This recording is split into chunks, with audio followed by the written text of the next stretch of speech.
आज touching circles ही term आपणाला पाहिजे. एकमेकांना स्पर्श करणारी वर्तुळे. या ठिकाणी एक्सटर्नली टचिंग सर्कल्स दाखवलेले आहेत. बाह्यस्पर्शी वर्तुळे आहेत.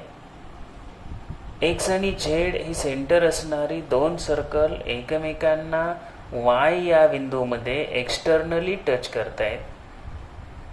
या ठिकाणी ही इंटरनली टचिंग सर्कल्स आहेत. एक्स आणि झेड हे त्यांचे सेंटर आहेत आणि ती वाय मध्ये इंटरनली टच करत आहेत.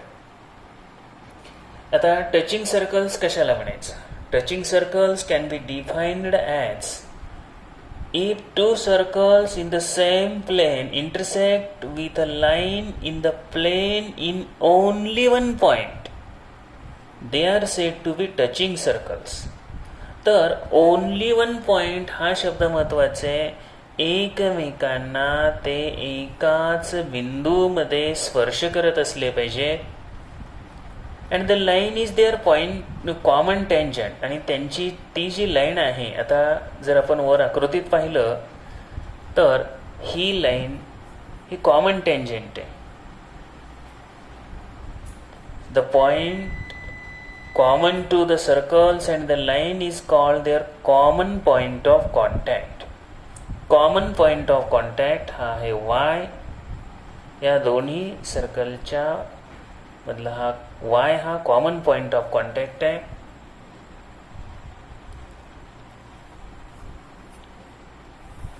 इथं touching circles, externally touching circles यांच्यामध्ये लाईन एल ही कॉमन टँजंट आहे. टी हा कॉमन पॉइंट ऑफ कॉन्टॅक्ट आहे. ही इंटरनली टचिंग सर्कल्स आहेत. पी ही कॉमन टँजंट आहे. के हा कॉमन पॉइंट ऑफ कॉन्टॅक्ट आहे. टचिंग सर्कल्सचे डेफिनेशन पाहिल्यानंतर थेरम ऑफ टचिंग सर्कल्स, एकमेकांना स्पर्श करणाऱ्या दोन वर्तुळांच्या बाबत या ठिकाणी थेरम दिलेले आहे. स्टेटमेंट पहिल्यांदा रीड करतो. If two circles touch each other, their point of contact lies on the line joining their centers. तर externally touching circles आणि internally touching circles जर एकमेकांना टच करत असतील तर पॉइंट ऑफ कॉन्टॅक्ट सी हा पॉइंट ऑफ कॉन्टॅक्ट आहे. Lies on line joining there centre. Centre जोडणारी जी लाईन आहे कोणती आहे? ए बी. तर त्यांच्या लाईनवरच हा जो पॉइंट ऑफ कॉन्टॅक्ट आहे सी हा राहतो, हे इथं दाखवायचं आहे. चला गिव्हन मध्ये जाऊ. Given C is a point of contact of two circles with centres A and B. A आणि बी केंद्रबिंदू असलेली ही दोन वर्तुळे आहेत. ते पॉइंट सी मध्ये एकमेकांना टच करतायत. ही आकृती एक्सटर्नली टचिंग सर्कलची आहे. तर शेजारची आकृती आहे ती इंटरनली टचिंग सर्कल्स आहे. त्याच्यामध्ये पण सेम तीच कंडिशन आहे. दाखवायचं आहे काय तुम्हाला? पॉइंट सी हा ए बी ला जोडणाऱ्या रेषेवर आहे. Point C lies on line A B. तर सर्वप्रथम काय घेतलं? एल ही कॉमन टँजंट घेतली सी मधून जाणारी. दोन टचिंग सर्कल्सची एल ही कॉमन टँजंट. बरं, टँजंट थेरम नुसार आता ही टँजंट आहे, ही रेडियस आहे. या वर्तुळाची पण ही टँजंट आहे, ही रेडियस आहे. मग टँजंट थेरम काय सांगतो आपणाला? बघा, टँजंट थेरम जो आहे तर टँजंट थेरम सांगतो टँजंट ही रेडियसला परपेंडिक्युलर असते. ही टँजंट आहे, रेडियसला परपेंडिक्युलर आहे. म्हणजे आपणाला जे पाहिजे होतं तिथं आपण आलो. L perpendicular B C, L perpendicular A C. तर त्याचंच या ठिकाणी असं या पद्धतीने लिहिलं तरी चालतंय.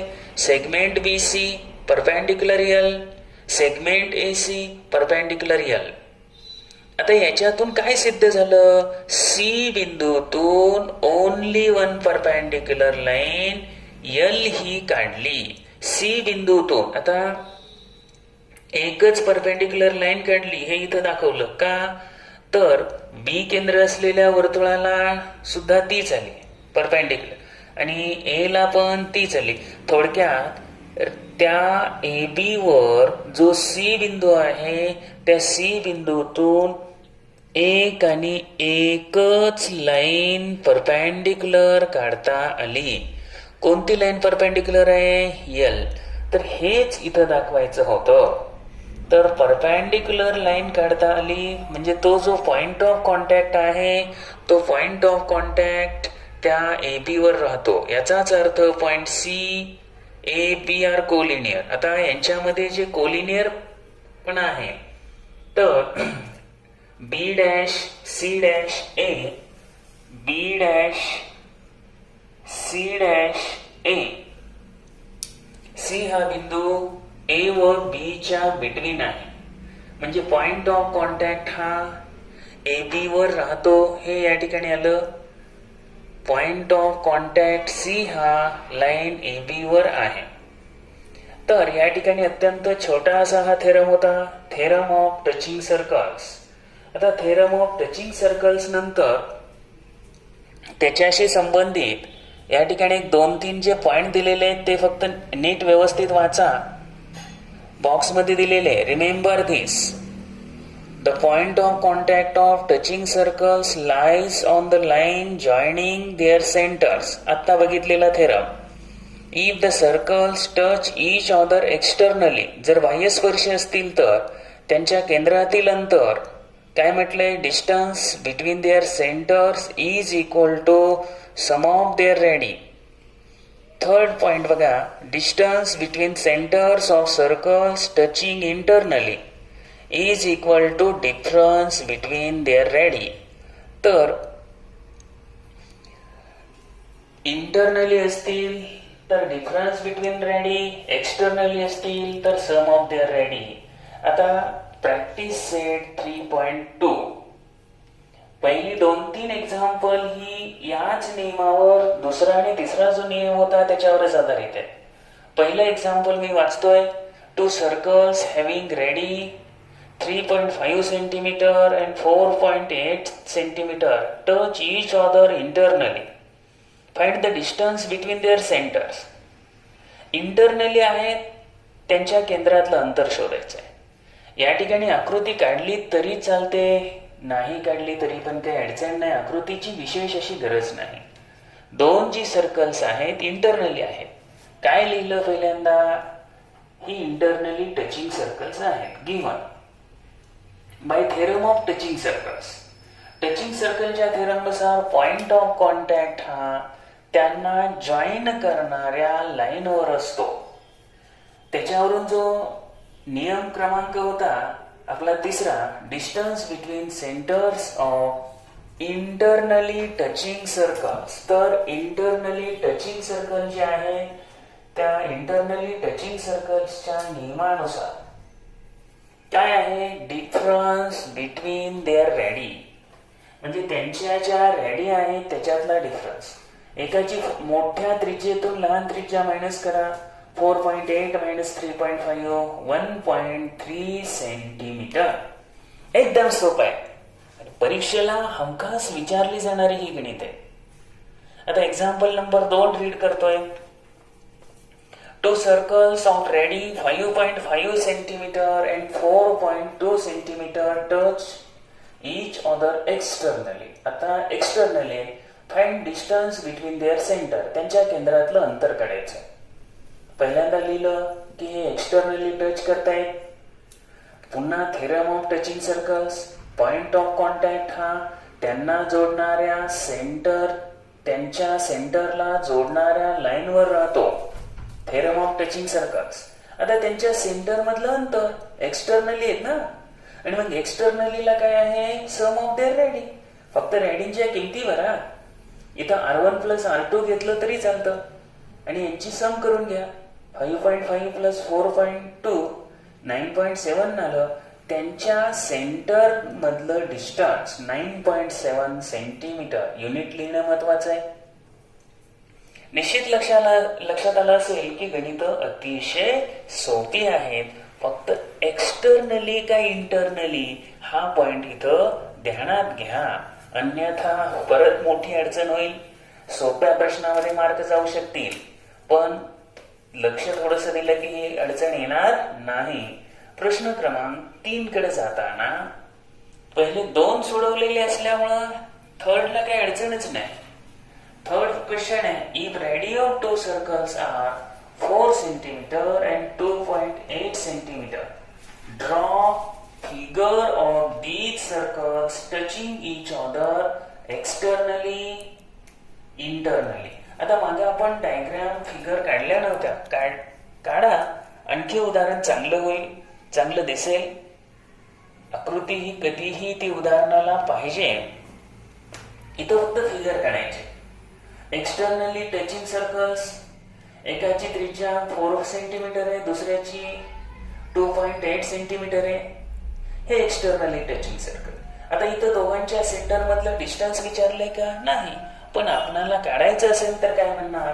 Bye theorem of touching circle, C point A आणि बी सेंटरला जोडणाऱ्या लाईनवर आहे. त्यामुळे AB is equal to AC plus BC. मग 4 प्लस 2.8 6.8 सेंटीमीटर हे त्यांच्या सेंटर मधलं डिस्टन्स असेल. आता इंटरनलीला काय करतो आपण?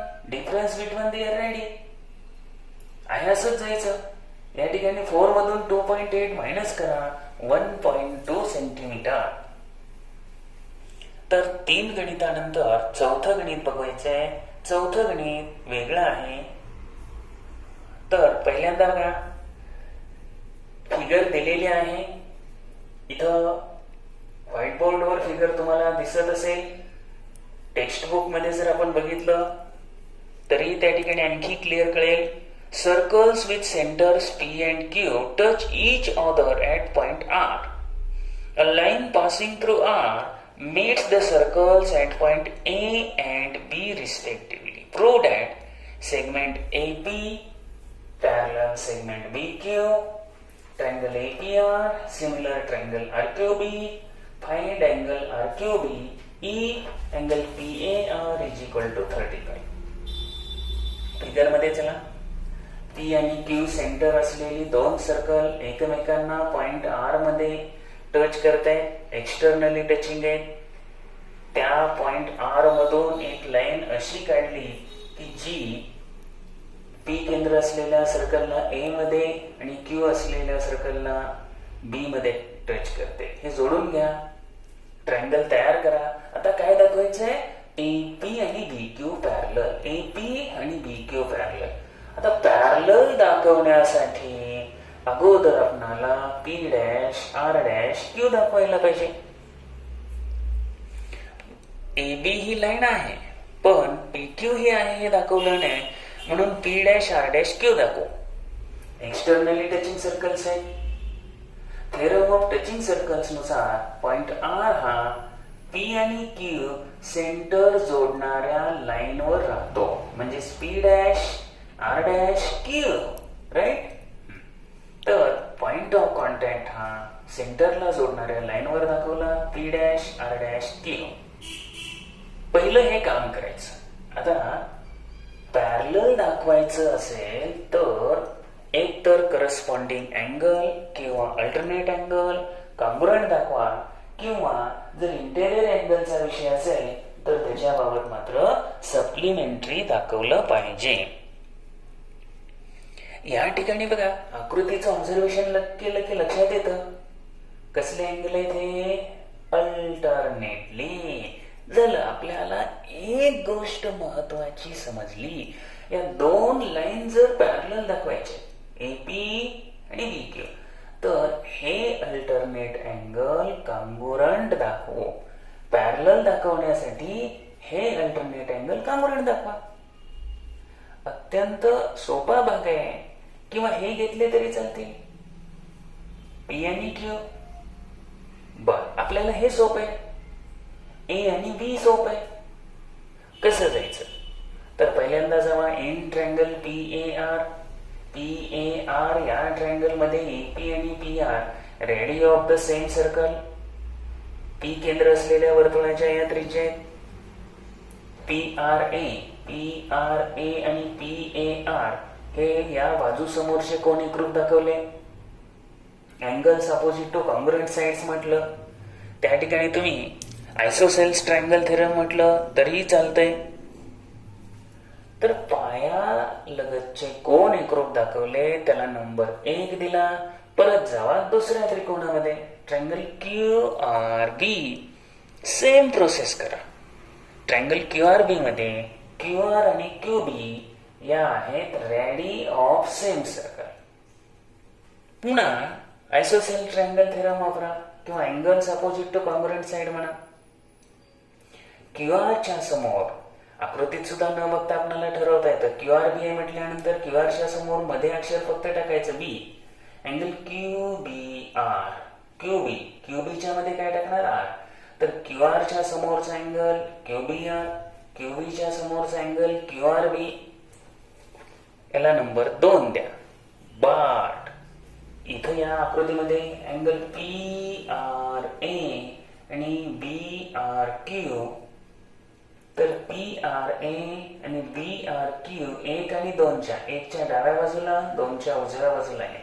पण हे आहेत विरुद्ध कोन, व्हर्टिकली अपोजिट अँगल. काम सोपं झालं. हे विरुद्ध कोन जर एकरूप आले, हे 3 नंबर दिला याला विरुद्ध कोन व्हर्टिकली अपोजिट म्हटलं, त्यामुळे काय आलं PAR आणि QBR हे बरोबर एकरूप आले. हे एकरूप असल्यामुळं राहिलेली पियर आपोआप एकरूप आले. आता PAR आकृतीमध्ये बघताय का बघा, अँगल PAR आणि RBQ. QBR आणि RBQ सेमच. हे कसले अँगल राहिले, अल्टरनेट, पण ते कसे आहेत तिथं कॉन्ग्रुएंट आहे. याचाच अर्थ AP आणि BQ हे अल्टरनेट अँगल टेस्ट नुसार काय येतील, पॅरलल. तसा महत्वाचा प्रश्न आहे. 4था आणि 5वा प्रश्न बऱ्याच वेळेला एक्झामला आलेला आहे आणि जास्त मार्कांना. लक्षात आलं का बघा, यात काय घेतलं तर अल्टरनेट अँगल कॉन्ग्रुएंट दाखवले आणि अल्टरनेट अँगल कॉन्ग्रुएंट दाखवले. अल्टरनेट अँगल कॉन्ग्रुएंट आले की आपोआप काय झाले, त्या लाईन्स पॅरलल आल्याच. आपोआप त्या लाईन्स पॅरलल आल्या. तर अल्टरनेट अँगल टेस्ट नुसार ह्या लाईन्स पॅरलल आलेल्या आहेत हे लक्षात घ्या. आपण दुसऱ्या उदाहरणाकडे जाऊया आता. उदाहरण क्रमांक 2 मध्ये हे 2 ट्रायंगल बघा, ट्रायंगल APR आणि BRQ हे 2 ट्रायंगल सिमिलर दाखवायचे. आत्ताच पाहिलं होतं PRA आणि BRQ हे कसले कोण आहेत, तर हे आहेत अपोजिट अँगल्स. आता हे जर अपोजिट अँगल्स असतील, सिमिलॅरिटीसाठी 2 कोन असले तरी चालतात. आता एक गोष्ट अवेलेबल झाली, दुसरी अवेलेबल करण्यासाठी angle PAR. Angle PAR congruent angle QBR. पाठीमागे आत्ताच दाखवलं होतं आपण, त्याला नंबर 4 दिलेला आहे. PAR आणि QBR हे पण. तर या कोणाशी हा कोण आहे, विरुद्ध कोण आहे, आणि 2 कोण एकरूप आले की विषय संपला. करस्पॉन्डन्स फक्त व्यवस्थित घ्या. A ला B, APR पहिलं नाव कसं येईल का, पण प्रश्नात दिलेच, सिमिलॅरिटी दिली, त्यामुळे करस्पॉन्डन्स चुकण्याचा काही विषय नाही.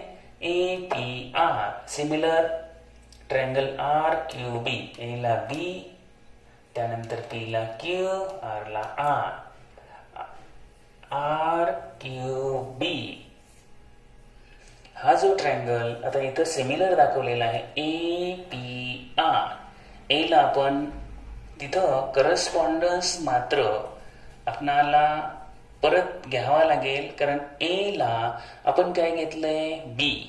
जर A ला B घेतलं असेल तर पुस्तकात जरी दिलं असलं तरी आपणाला करस्पॉन्डन्स व्यवस्थित घ्यावा लागेल. A ला B घ्या. A ला B आहे, त्यानंतर P ला काय येणार, Q येणार, आणि R ला R.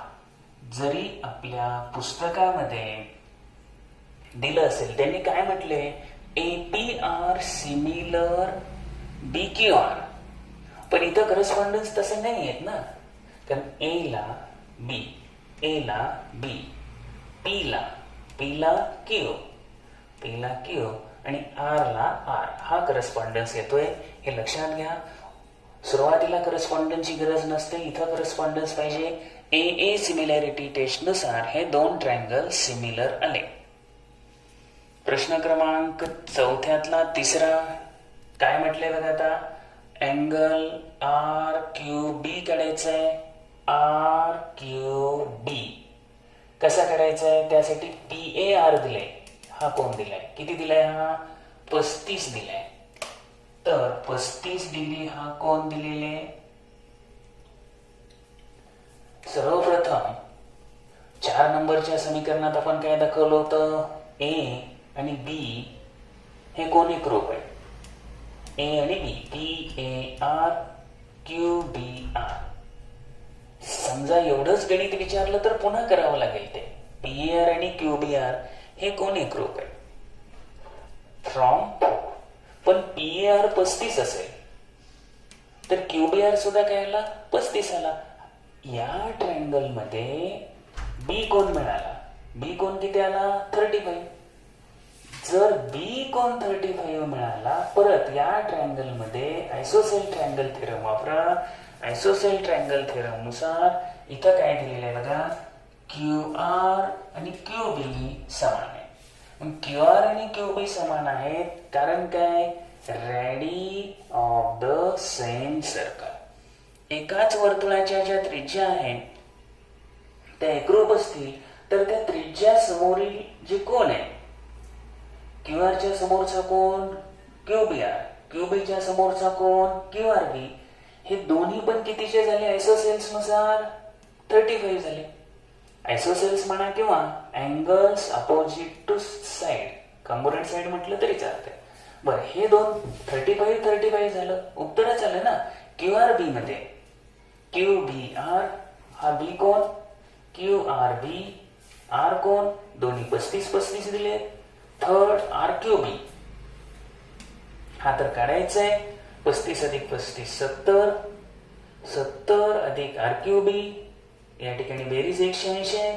त्रिकोणाच्या 3 कोणाच्या मापांची बेरीज. आता हे प्लस 70 जे आहे 70 जे आहे पलीकडे जाऊ द्या, वजाबाकी करा. या ठिकाणी तुम्हाला अँगल RQBचं मेजर मिळेल. प्रश्न क्रमांक 5. पहिल्यांदा प्रश्न बघू. तर ऍडजसेंट फिगर मध्ये circles with centres A and B touch each other at E. Line L is a common tangent which touches the circle at C and D respectively. Find the length CD if radii of the circles are 4 cm, 6 cm. महत्वाचा प्रश्न आहे. 4 मार्काला विचारला गेलेला हा प्रश्न आहे. जुन्या अभ्यासक्रमात पण होता, आत्ताही त्या स्वरूपातले प्रश्न आहेत.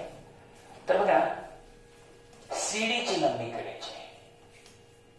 तर ही सीडीची लांबी काढताना एक्सटर्नली टचिंग सर्कल्स आहेत. पहिल्यांदा काय करणार आपण, AEB कोलिनियर दाखवणार. त्यामुळे AB ची लांबी आपल्याला काढता येईल. AB ची लांबी काढली की आपलं काम सोपं होतंय. चला ऍक्च्युअली स्टार्ट करू. Circles with centres A and B touch each other externally. बाह्य स्पर्श आहे. आता टचिंग सर्कलच्या थेरम नुसार काय आलं, A', E', B point of contact हा सेंटर जोडणाऱ्या AB लाईनवर आहे आणि म्हणून A', E', B मुळे AE plus EB is equal to AB. 4 plus 6 is equal to 10. AB 10 centimetre आलं. आता L ही जी कॉमन टँजंट आहे ही A केंद्र असलेल्या सेंटरला C मध्ये, B ला D मध्ये टच करते. हे लिहिल्यानंतर टँजंट थेरम वापरा आणि टँजंट थेरम नुसार काय झालं, L ही AC ला परपेंडिक्युलर आली, त्याच बरोबर BD ला पण परपेंडिक्युलर आली. परपेंडिक्युलर आल्यामुळे काय झालं, सी आणि डी हे कोण 90 90 आले. आपलं खूप मोठं काम झालंय, कारण आपण सुरुवातीला कन्स्ट्रक्शन काय केलंय हे परत आठवण करून देतो की इथं ए पॉइंट मधून बीडी वर परपेंडिक्युलर काढलेले आहे. ड्रॉ या ठिकाणी जे कन्स्ट्रक्शन आहे ते मेन्शन केलं पाहिजे. काय कन्स्ट्रक्शन आहे बघा, कन्स्ट्रक्शन ड्रॉ एपी परपेंडिक्युलर बीडी.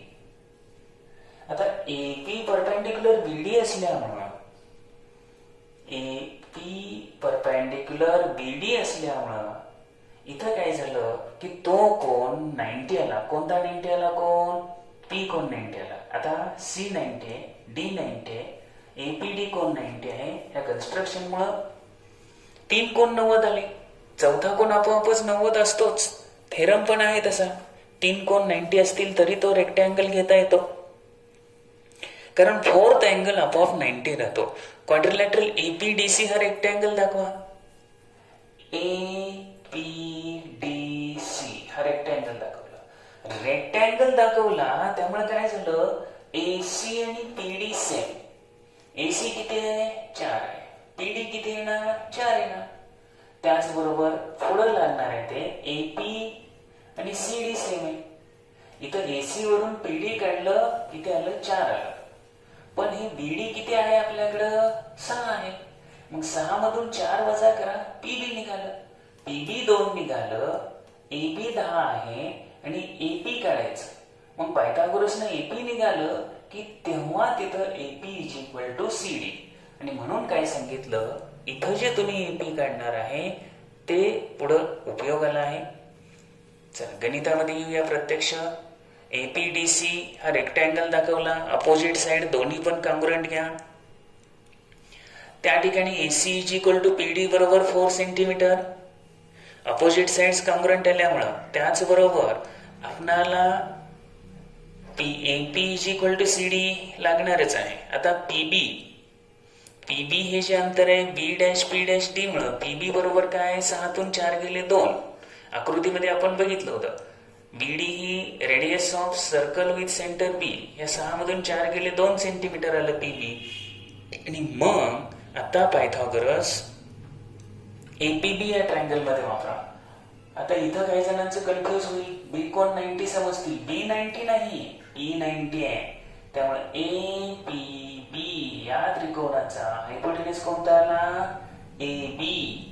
आणि मग AB square is equal to AP square plus PB square. एवढं फक्त लक्षात घ्या, AB square is equal to AP square plus PB square. चला तर आता काय करायचं, AB square is equal to AP square plus BB square आल्यावर लगेच किमती भरा. एबी ची किंमत 10 आहे आपण काढलेली. एपी तर काय काढायचंच आहे. पीबी 2 आले, 10चा वर्ग 100 आहे, 2चा वर्ग 4 आहे. 100 मधून 4 गेले किती आलं, 96, 96 आलं. AP square is equal to 96. Square root घ्या. AP is equal to root 96. आणि आता 96 ची फॅक्टर काढा. 16 इंटू 6, 96 आलं. 16चं स्क्वेअर रूट निघतंय तर हे आलं 4. बाहेर आल्यामुळे काय झालं, हे 4 रूट 6. पण एपी आणि सीडी सेम आहे, कॉन्ग्रुएंट आहेत. याचाच अर्थ काय झाला, एपी जर 4 रूट 6 आलं तर सीडी सुद्धा 4 रूट 6 हे 3.2 प्रॅक्टिस सेट कंप्लीट होतोय बाय. आजचा पॉइंट आहे arc of circle. A secant divides circle into 2 parts. Any one of these 2 parts and the common points of the circle and the secant constitute an arc of circle. वर्तुळ कंस. या ठिकाणी सिकॅन्ट आहे के. या सिकॅन्ट के मुळे या सर्कलचे हे 2 पार्ट बनले. आता आर्क कसा बनतो, तर any one of these 2 parts, यातला दोन्हीपैकी कोणताही एक part. The common point of circle. आता या ठिकाणी हा कॉमन पॉइंट आहे, ए आणि बी हा कॉमन पॉइंट आहे. आणि ती जी सिकॅन्ट आहे ती यांचं मिळून हा आर्क बनतो. तर या ठिकाणी हा जो आर्क आहे AXB बनला. हा दुसरा आर्क आहे AYB. जर त्या बाजूला त्या आर्कच्या साईडला जर सेंटर असेल तर त्याला म्हणायचं मेजर आर्क. AYB हा मेजर आर्क आहे, तर AXB हा मायनर आर्क आहे. डेफिनेशन बघा. If the centre of a circle is on one side of the secant, then the arc on the side of center is called measure arc. विशाल कंस. म्हणजे ज्या बाजूला वर्तुळ केंद्र असतो, ज्या कंसाच्या बाजूला वर्तुळ केंद्र असतो त्याला विशाल कंस म्हणायचं. आणि त्याच्या दुसऱ्या बाजूला अदर साईडला म्हणजे नॉन सेंटर साइड आर्क. साधी सोपी definition, non centre side arc is called as minor arc. त्यानंतर पुढची टर्म आहे सेंट्रल अँगल, केंद्रीय कोन. When the vertex of an angle is the center of circle, it is called central angle. तर आकृतीमध्ये या angle AOB मध्ये O हा जो व्हर्टेक्स आहे अँगलचा, तोच या सर्कलचा सेंटर आहे. तेव्हा याला आपण AOB ला सेंट्रल अँगल म्हणतो. सेंट्रल अँगलमुळे सुद्धा सर्कलचे दोन पार्ट होतात. सेंट्रल अँगलचं मेजर त्याने इंटरसेप्ट केलेल्या आर्कच्या मेजर एवढं असतं. सेंट्रल अँगलचं मेजर त्याने इंटरसेप्ट केलेल्या आर्कच्या मेजर एवढं असतं. त्यानंतर इथे 2-3 टर्म दिलेले आहेत. Measure of minor arc is equal to measure of its corresponding central angle. आता या ठिकाणी इथं ज्या पाठीमागे आपण आकृती पाहिली त्याच्यावरून त्यांनी काय केलेले आहेत, measure of major arc 360 minus measure of corresponding minor arc. आणि याच्या उलट आपण घेतलं measure of minor arc is equal to 360 minus measure of major arc. तर परत एकदा बघा, मायनर आर्कचं मेजर आणि मेजर आर्कचं मेजर आपण कसं काढणार. मेजर ऑफ मेजर आर्क विशाल कंसाचं माप बरोबर 360 minus measure of corresponding minor arc. 360 मधून लघु कंसाचं माप वजा करा, मेजर आर्कचं माप निघेल. आणि मायनरचं काढताना 360 मधून मेजरचं मायनस करा, निश्चितपणे निघून जाईल माप ते. तर measure of semi circular arc, अर्धवर्तुळ कंसाचं माप आहे 180, कंप्लीट सर्कल असेल 360. त्यानंतर आहे 2 एकरूप कंस. 2 arcs are congruent if their measures and radii are equal. 2 कंसांना एकरूप कधी म्हणायचं, जर त्यांची माप समान असतील, त्यांच्या त्रिज्या समान असतील तर. या ठिकाणी आकृती दाखवलेली आहे.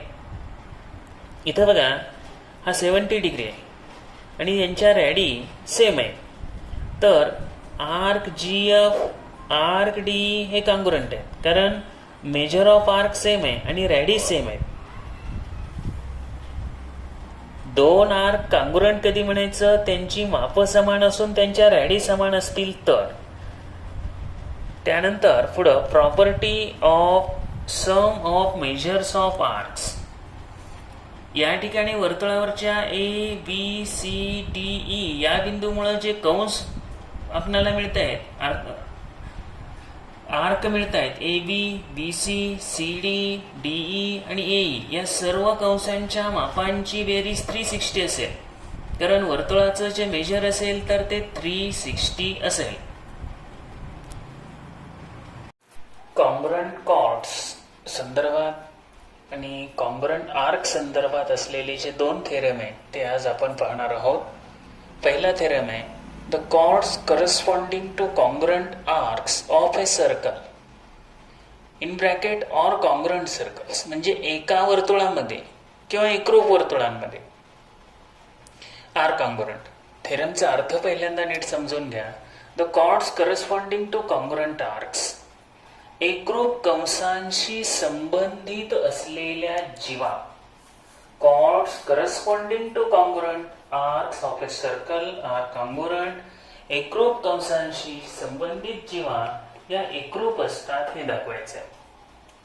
गिव्हन मध्ये काय दिलंय, in circle with centre B, B केंद्र असलेल्या या सर्कलमध्ये arc A P C and arc DQE are congruent. To prove, आता या आर्कशी APC शी करस्पॉन्डिंग कॉर्ड आहे AC आणि DQU शी करस्पॉन्डिंग आहे D, तर या कॉर्ड कॉन्ग्रुएंट आहे. To prove AC congruent DE. त्यासाठी हे दोन ट्रायंगल कॉन्ग्रुएंट दाखवायचे. दोन ट्रायंगल कॉन्ग्रुएंट दाखवताना पहिल्यांदा आपण इथं ही जी कंडिशन घेतलेली आहे ते ऑफ ए सर्कल म्हणजे एका वर्तुळामध्ये घेतोय. जर AB, BC, BD आणि BE ह्या काय आहेत, ready of the same circle आहे. त्यामुळे AB, BC, BD आणि BE ह्या एकमेकांशी कॉन्ग्रुएंट आहेतच. दोन ट्रायंगल पहिल्यांदा कॉन्ग्रुएंट दाखवणे. हे दोन ट्रायंगल कॉन्ग्रुएंट दाखवण्यासाठी कोणत्या गोष्टीचा आधार घेतलाय, कोणत्या टेस्टचा आधार घेतलाय, तर SAS. बघू आता, AB कॉन्ग्रुएंट DB. AB आणि DB या का कॉन्ग्रुएंट आहेत, रेडी ऑफ सेम सर्कल. त्याचबरोबर BC कॉन्ग्रुएंट B आहे, त्या पण काय आहेत, रेडी ऑफ सेम सर्कल. त्याचबरोबर एक दुसरी वेगळी गोष्ट लक्षात येत नाही लगेच, अँगल ABC. हा बघा, अँगल ABC आणि DBE हे दिसत नाही वरून, पण एकरूप आहे का, तर हे अगोदर समजून घ्या. Angle ABC congruent angle DBE, measures of congruent arcs. या ठिकाणी APC आणि DQE हे आर्क कॉन्ग्रुएंट आहे. आता या आर्कशी संबंधित असणारा जो सेंट्रल अँगल आहे कोणता आहे, ABC. आणि DQE शी कॉन्ग्रुएंट असणारा कोणता सेंट्रल अँगल आहे बघा, अँगल DBE. हे दोन अँगल कॉन्ग्रुएंट होण्याचं रिझन, तर हे आर्क कॉन्ग्रुएंट आहे आणि ह्या आर्कशी हा सेंट्रल अँगल आहे. सेंट्रल अँगल ABC ने आर्क APC इंटरसेप्ट केलंय.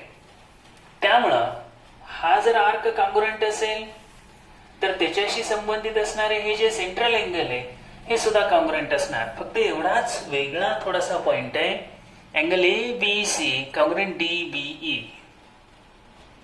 झालं, दोन त्रिकोण एकरूप दाखवता आले. करस्पॉन्डन्स व्यवस्थित लिहा, ABC कॉन्ग्रुएंट DBE.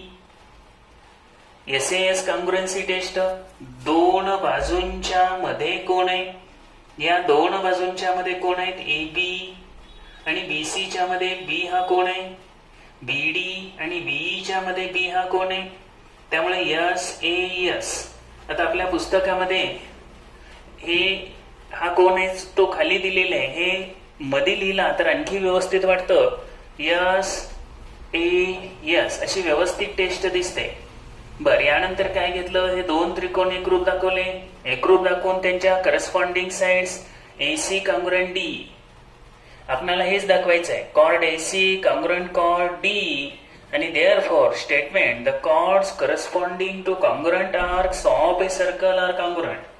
तर परत एकदा बघा, स्टेप्स काय आहे, दिलेलं काय आहे, तर आर्क APC आणि आर्क DQE हे कॉन्ग्रुएंट दिलेले आहेत आणि त्याच्यावरून या आर्कशी संबंधित असणाऱ्या कॉर्ड AC आणि DE कॉन्ग्रुएंट दाखवायचे तुम्हाला. बर, हे दाखवण्यासाठी आपण काय केलं, हे दोन ट्रायंगल कॉन्ग्रुएंट दाखवले. कसे, AB कॉन्ग्रुएंट BD, त्यानंतर angle ABC congruent angle DBE. तर एक arcs central angle to congruent arc congruent आर्कशी रिलेटेड असणारे सेंट्रल अँगल. आणि तिसरी साइड आहे BD कॉन्ग्रुएंट बी. तर एस न हे दोन ट्रायंगल कॉन्ग्रुएंट दाखवा. हे दोन ट्रायंगल कॉन्ग्रुएंट दाखवले की त्यांच्या करस्पॉन्डिंग साइड्स कोणत्या साइड्स आहेत? AC आणि D. तर AC आणि D ह्या करस्पॉन्डिंग साइड्स कॉन्ग्रुएंट झाल्या. तर अशा रीतीनं हा पहिला थेरम आहे. या थेरमचं प्रूफ आपल्याला देता येतं. दोन वेगवेगळे सर्कल घेऊन, आता या ठिकाणी ही दोन सर्कल दाखवलेली आहेत, ही कॉन्ग्रुएंट सर्कल्स आहेत. त्याच्यामध्ये पण असंच जायचंय. त्या ठिकाणी सुद्धा याच पद्धतीने जावं लागेल. तसेच आर्क त्याच पद्धतीने घ्या.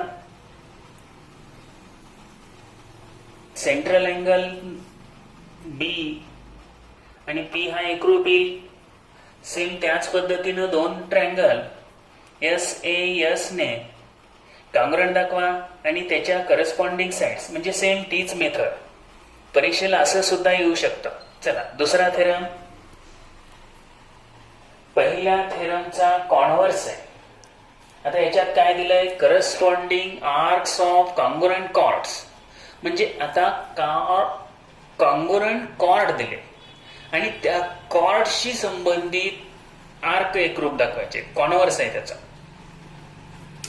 त्यामुळे लवकर समजेल. आता दिलेलं काय आहे? तर कॉर्ड कॉन्ग्रुएंट दिलेत आणि दाखवायचे आर्क कॉन्ग्रुएंट दाखवायचे. म्हणून गिव्हन मध्ये O केंद्र असलेल्या वर्तुळामध्ये chord PQ congruent chord RS to prove arc PMQ congruent arc RNS. इथं सुद्धा हे दोन ट्रायंगल कॉन्ग्रुएंट दाखवा. पद्धत तशीच येणार आहे. त्याच पद्धतीनं PO congruent OR radius of the same circle. त्यानंतर OQ congruent OS radius of the same circle. आणि आणखीन एक additional chord PQ congruent chord RS. हे का आहे? तर गिव्हन आहे.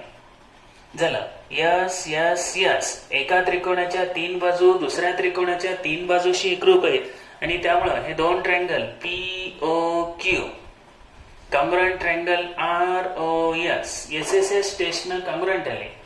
POQ ROS yes yes yes.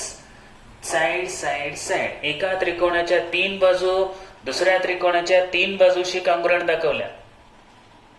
त्याच्यावरून आता अँगल POQ कॉन्ग्रुएंट ROS म्हणजे दोन त्रिकोण एकरूप दाखवा आणि आता अँगल कॉन्ग्रुएंट घ्या.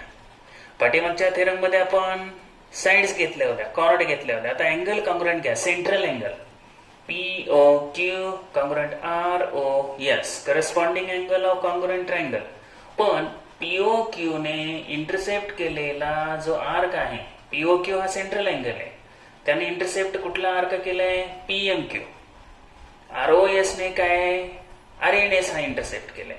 त्यामुळे POQ या सेंट्रल अँगलचं जेवढं मेजर आहे तेवढंच आर्क PMQचं असेल.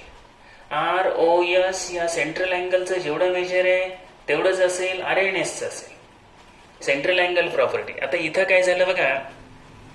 तर यामुळं POQ आणि ROS ही जी बाजू आहे ही बाजू एक नंबर मध्ये कॉन्ग्रुएंट दाखवली. मग बरोबर काय आलं? दुसरी जी बाजू आहे आर्क PMQ आणि आर्क RNS हे कॉन्ग्रुएंट आलं. आणि हेच दाखवायचं आहे आपल्याला. दोन्ही थेरमचं परत एकदा ऑब्झर्वेशन करा. काय आहे तर पहिल्या थेरम मध्ये आर्क कॉन्ग्रुएंट दिलते आणि कॉर्ड कॉन्ग्रुएंट दाखवायच्या होत्या. त्या ठिकाणी दोन्ही त्रिकोण SAS न कॉन्ग्रुएंट दाखवलं आणि आर्क कॉन्ग्रुएंट घेतल्या. आताच्या थेरम मध्ये काय आहे तर कॉर्ड कॉन्ग्रुएंट दिले आणि आर्क कॉन्ग्रुएंट दाखवायचे. हे दोन त्रिकोण, इथं पण दोन त्रिकोण एकरूप दाखवले, इथं SS ने. आणि घेताना त्याच्यावरून काय घेतले? Central angle POQ ROS. पण POQ शी करस्पॉन्डिंग आर्क PMQ घ्या आणि ROS शी करस्पॉन्डिंग आर्क RNS घ्या. संपलं. हे दोन्ही एकरूप आले. हेच या ठिकाणी आपल्याला दाखवायचं आहे. Examples. ABC are any points on the circle with center O. O केंद्र असलेलं हे सर्कल आहे. ए बी सी हे वर्तुळावरचे एनी पॉईंट्स आहेत. Right the names of all arcs formed due to these points. या पॉईंट्समुळे तयार झालेल्या सर्व कंसांची नावं. त्यानंतर बी सी हा जो आर्क आहे त्याचं मेजर दिलेलं आहे 110, ए बीचं 125, रिमेनिंगची मेजर्स काढायचे. तर names of arc A B, arc A B, arc B C, arc A C. त्यानंतर यांचा एकत्रितपणे arc A B C, arc A C B आणि आर्क बी ए सी. 2 किंवा अधिक कंस सुद्धा एकत्रित करून त्यांची नावं सांगता येतात. दुसऱ्या प्रश्नात काय दिलंय, आर्क बी सी बरोबर 110, ए बी बरोबर 125. राहिलेल्या कंसांची मापं काढायची. आता ए सीचं काढताना काय करणार, सर्कलची बेरीज 360. त्यानुसार बघा पहिल्यांदा काय त्यांनी केलं, A B C, A B plus B C. A बीचे 125, बी सी 110, ए बी सी या कंसाचं माप आलं 235. त्यानंतर ए सीचं काढताना टोटल सर्कलचं 360, त्याच्यातून ए बी सीचं मायनस करा 125.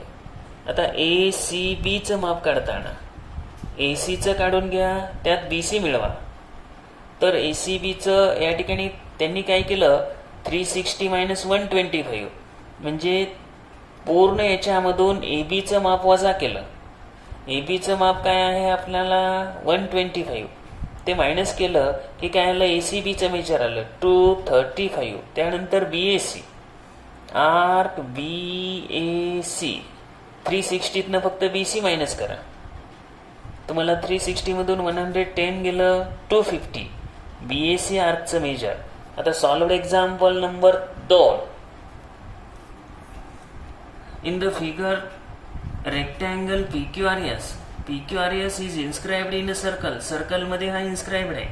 वर्तुळाचा केंद्रबिंदू टी आहे. काय दाखवायचं आहे, arc P Q congruent S R. P Q आणि एस आर हे आर्क कॉन्ग्रुएंट आहे. त्याचबरोबर आर्क एस पी क्यू आणि आर्क पी क्यू आर. आता सोल्युशन काय दिलंय बघा, सोडवून दिलेलंच आहे त्यांनी. पी क्यू आर एस हा रेक्टँगल आहे. समोरासमोरच्या बाजू त्याच्या समान असतील. पी क्यू आणि S R opposite sides of rectangle.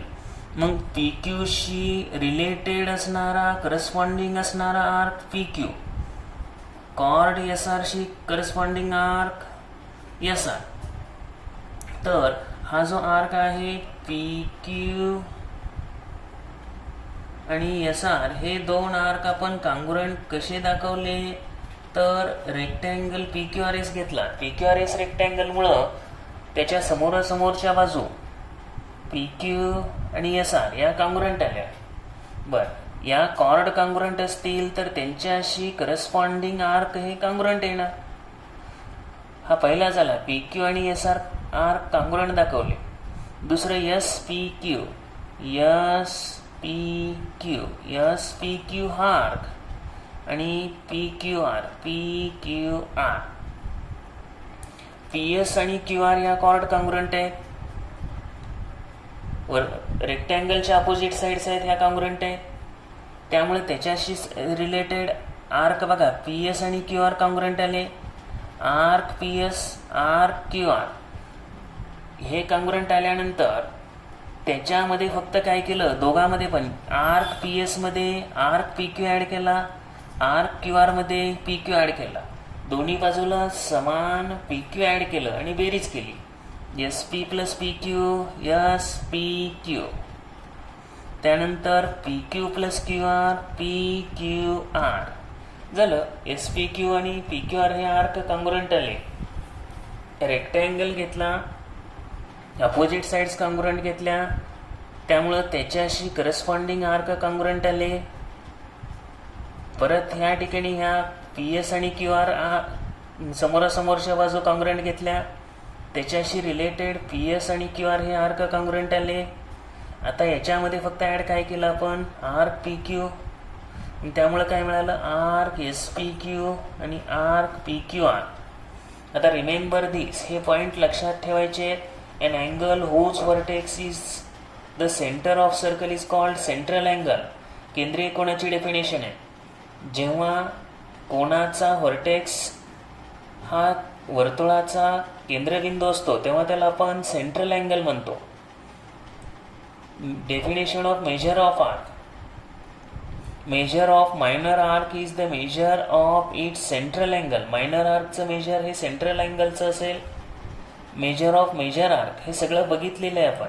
360 minus measure of its corresponding minor arc. Measure of semicircle 180. आता when two arcs are of the same radius and same measure, they are congruent. When only one point C is common to arc ABC and arc CDE of the same circle, measure of arc ABC plus measure of arc CDE is equal to AC. काय म्हटलंय? एक point common आहे. कोणता point common आहे? C. एकाच वर्तुळाच्या दोन कंसामध्ये C point common असेल, म्हणजे एक पॉईंट कॉमन असेल, तर यांची सम आपणाला करता येते ABC प्लस CDE. तर काय आलं? ACE कॉमन पॉईंटमध्ये येणार आणि पहिल्याचा पहिला आणि हा शेवट ACE. थोडक्यात दोन आर्कची ॲडिशन या ठिकाणी करता येते हे त्यांना दाखवायचं आहे. Chords of the same or congruent circles are equal if related arcs are congruent. जर आर्क कॉन्ग्रुएंट असतील तर कॉर्ड कॉन्ग्रुएंट असतात, आणि कॉर्ड्स कॉन्ग्रुएंट असतील तर आर्क कॉन्ग्रुएंट असतात. हे 5वा आणि 6वा नियम आहे. आता प्रॅक्टिस सेट 3.3. पहिलं एक्झाम्पल रीड करतोय. Points GDEF are concyclic points. Concyclic म्हणजेच या ठिकाणी चक्रीय, म्हणजेच ते चारही बिंदू वर्तुळावर आहे. GDEF हे चारही बिंदू वर्तुळावर आहेत म्हणून त्यांना कॉनसायक्लिक म्हटलं. अँगल ECF चं मेजर दिलंय 70. DGF आर्क बघा, आर्क DGF हा जो आर्क आहे तो दिलेला आहे 200 डिग्री, आणि काढायचा आहे कोणता? आर्क DE हा एक आर्क काढायचा आहे, आणि आर्क DEF आणि आर्क DEF हे काढायचंय. तर हे काढत असताना पहिल्यांदा काय करा, ECF 70 दिले, हा सेंट्रल अँगल आहे, त्याच्याशी करस्पॉन्डिंग असणारा जो आर्क आहे कोणता आहे? EF आहे.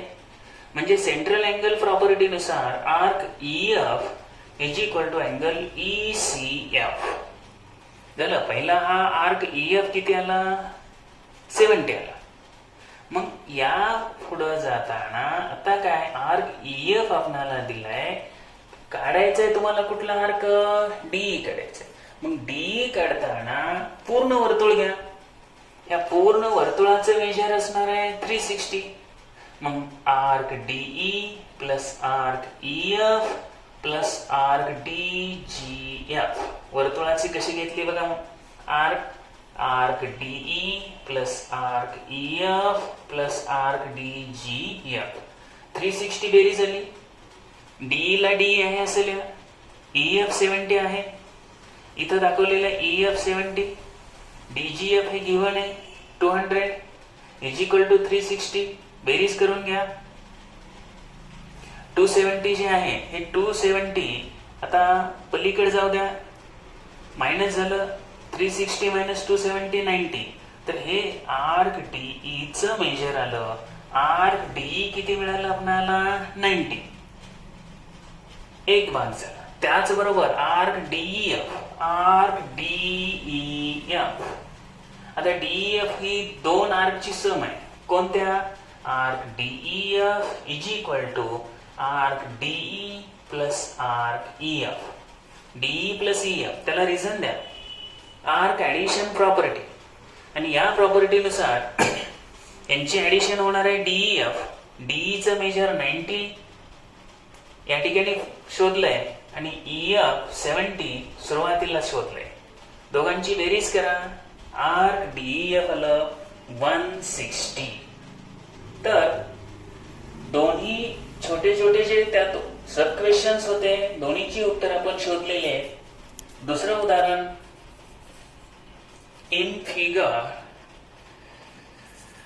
in adjacent figure triangle QRS is an equilateral triangle. आता हा इक्विलॅटरल ट्रायंगल आहे. इक्विलॅटरल म्हणजे समभुज त्रिकोण आहे. समभुज त्रिकोण QRS त्याच्या तीनही बाजू समान आहे. जर इक्विलॅटरलच्या तीनही बाजू समान असतील, दाखवायचं काय आहे बघा. आता त्या बाजूंशी रिलेटेड या ठिकाणी काय केलं, ह्या कॉर्ड, आता ह्या बाजू इक्विलॅटरलच्या कांगोराने दाखवल्या. दाखवताना तुम्हाला काय दाखवायचंय, तर RQR जो त्या कॉर्डशी रिलेटेड आहे, RQR, RQS आणि RRS हे कांगोरंट आहे. पहिल्यांदा घ्या, ट्रायंगल QRS हा इक्विलॅटरल आहे. मग इक्विलॅटरल घेतल्यानंतर त्याची प्रत्येक बाजू एकरूप आली, QR, RS आणि QS. आता QR शी रिलेटेड, QR या कॉर्डशी रिलेटेड आर्क, QR. RS शी रिलेटेड, RS ही कॉर्ड आहे, मी काय म्हणतोय याच्याशी रिलेटेड आर्क, वर्तुळावरचा RS. आणि QS या कॉर्डशी रिलेटेड आर्काला आर्क QS. तर आर्क जर कॉर्ड कांगोरंट असतील तर त्याच्याशी रिलेटेड असणारे आर्क सुद्धा कांगोरंट असणार. इथं QR ही कॉर्ड आहे, त्याच्याशी रिलेटेड आर्क कोणता आहे, तर हा आर्क QR. RS ही जी कॉर्ड आहे त्याच्याशी रिलेटेड या ठिकाणी बघा हा आर्क आला, तर हे कांगोरंट आले. तसंच त्याच पद्धतीने काय येणार, QS. तर या ठिकाणी तीन बाजू त्रिकोणाच्या कांगोरंट दिलेत. त्यावरून QR शी रिलेटेड आर्क QR, RS कॉर्डशी रिलेटेड आर्क RS आणि QS कॉर्डशी रिलेटेड आर्क QS हे तीनही आर्क कांगोरंट आले. पहिला जो भाग आहे तो प्रूव्ह झाला. दुसऱ्यात काय सांगितलंय, QRS बघा, QRS या आर्कचं माप 240 दाखवायचंय, 240 QRS. मग QRS ची बेरीज करायची. QRS कसं तयार होतोय, arc QR plus arc RS. बघा, QRS या आर्कचं माप काढताना आपण arc QR plus arc RS. पण इथं आपणाला QR आणि RS उपलब्ध आहेत का माप, नाही. पण दुसऱ्या एका पद्धतीने काढता येतात. या ठिकाणी आपण कसं जाणार आहे, arc QR plus arc RS plus arc QS बरोबर वर्तुळ. हे तीन आर्क मिळून काय झालं, वर्तुळ. आता ह्या आर्कचं, आता तिन्ही एकरूप आहे, या आर्कचं माप X म्हणा, ह्याचं X आलं, ह्याचं X आलं. तिन्ही आर्कची 360 बेरीज आहे तिघांची मिळून. मग या ठिकाणी प्रत्येकाचं माप किती आहे, X. 3x बरोबर 360. 3 ने डिवाइड करा, 120 आलं. तर एका आर्कचं माप 120 आलं. मग QRS जे सुरुवातीला सांगितलं होतं, कसा मिळतो, QR प्लस RS. याचं 120 आणि याचं 120 आपण दाखवलेलं आहे. तर arc QRS, QR plus RS 120 plus 120 240. गणित विचारलं गेलेलं आहे, त्यामुळे जास्त लक्ष द्या, समजून जाईल. पहिल्यांदा समभुज त्रिकोण घ्या, तिन्ही बाजू समान दाखवा. आता तिन्ही बाजू समान दाखवल्यानंतर त्याच्याशी रिलेटेड आर्क घ्या. QR कॉर्डशी रिलेटेड QR आर्क, RS कॉर्डशी रिलेटेड RS आर्क आणि QS कॉर्डशी रिलेटेड QS आर्क. बरं, ह्या तिघांचं मेजर सुरुवातीला काय केलं, X डिग्री सपोज केलं. आता तिघांचं मिळून काय होतंय, सर्कल होतंय. आणि सर्कलचं मेजर किती आहे, 360. मग X मांडलंय तर x plus x plus x is equal to 360. 3x is equal to 360. x is equal to 120. म्हणजे तिन्ही आर्कची मेजर्स इथं आली 120 120. आणि QRS कसा बनला तेवढंच फक्त लक्षात घ्या. QR प्लस RS म्हणजे 120 प्लस 120 240. प्रश्न क्रमांक 3. Chord AB component chord CD हे दिलेले आहे. AB आणि CD या कॉर्ड कॉम्पोनंट आहे. दाखवायचं काय आहे तर आर्क AC आणि आर्क BD दाखवायचा आहे. AB शी रिलेटेड आर्क ACB आहे आणि CD शी रिलेटेड आर्क CBD आहे. पण तसं नाही, इथं AC आर्क आणि BD आर्क कॉम्पोनंट दाखवायचं आहे.